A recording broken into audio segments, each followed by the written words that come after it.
세상은 점점 더 복잡해지고 변화는 그 어느 때보다 빨라졌죠. 서로 다른 것들이 더 자주, 더 깊게 얽히는 지금, 연결을 지키는 일은 그만큼 더 섬세하고 더 어려워졌습니다.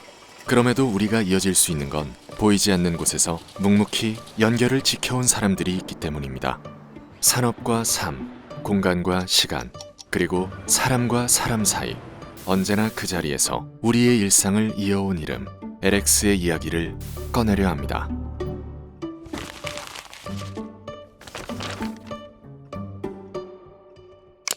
이 이야기는 락키 화학공업사와 락키 산업, 커다란 두 뿌리에서 시작됩니다.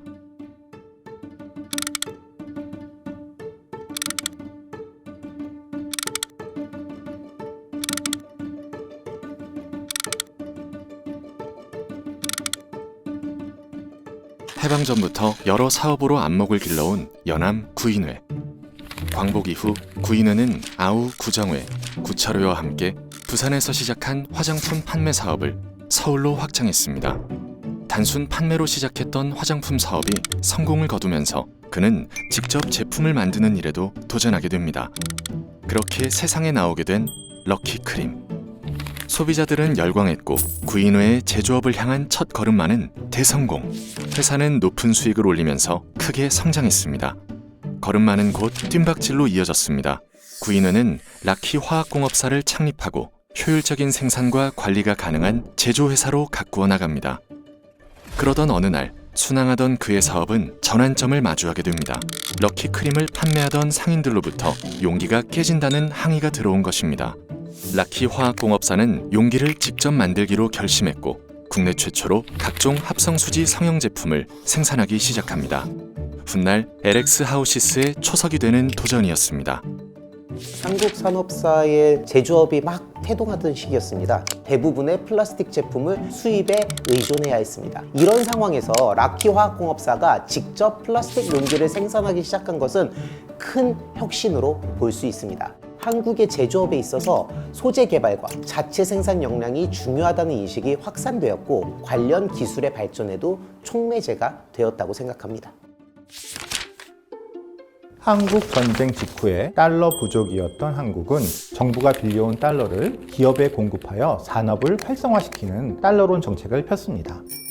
수출 가능한 기업에게만 달러를 빌려준다는 정책이었습니다. 빌려온 달러를 이용해서 더 많은 달러를 벌어와야 한다는 의미입니다. 따라서 당시 기업들은 무역 전담 부서를 만들어서 수출에 전념하고자 노력했습니다.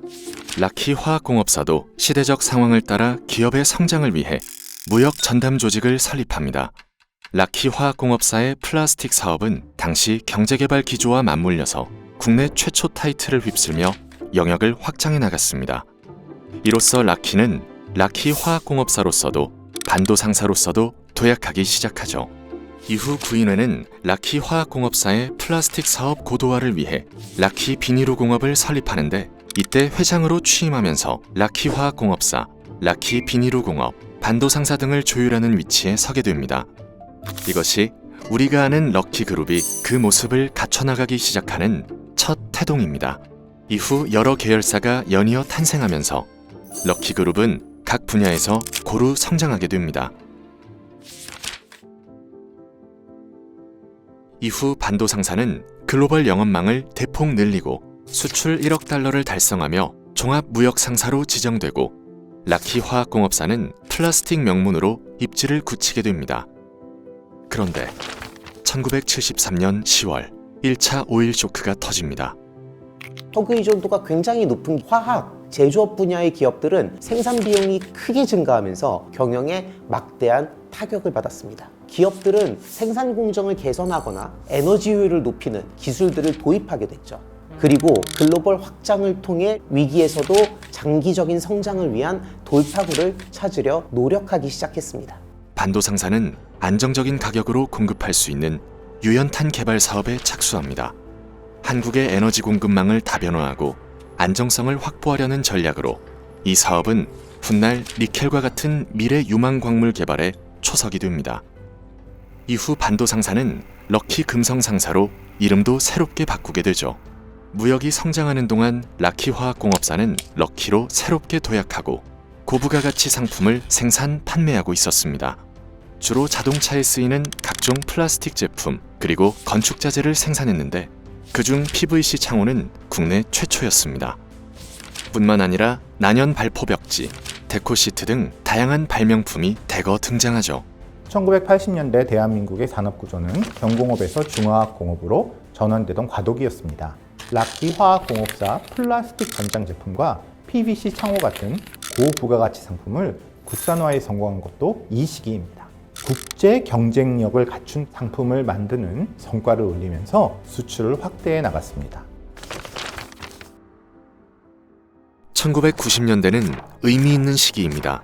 국내 최초로 플라스틱의 원료가 되는 석유화학 제품을 제조하는 럭키 MMA를 설립한 겁니다.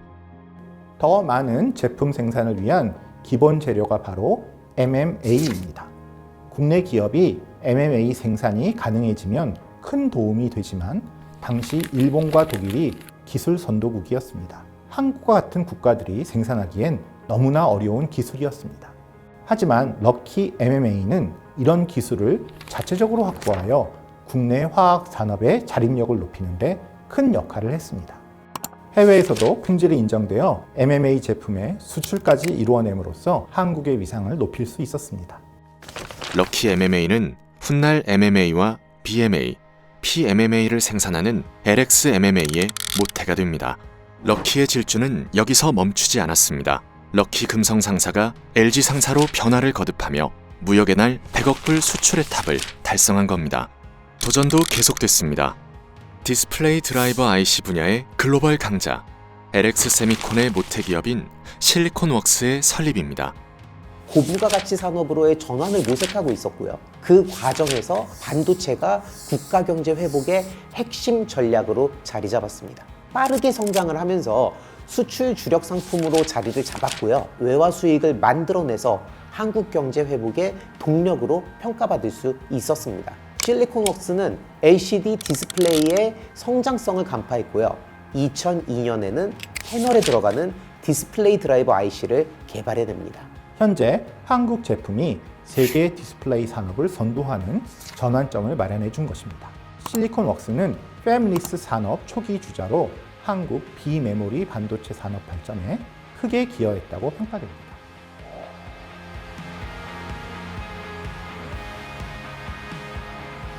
한국의 경제성장 일대기와 함께 쓰여온 LX그룹의 역사, IMF를 지나고 LX그룹의 이야기는 어떻게 흘러갈까요? 또 우리와 어떻게 연결될까요?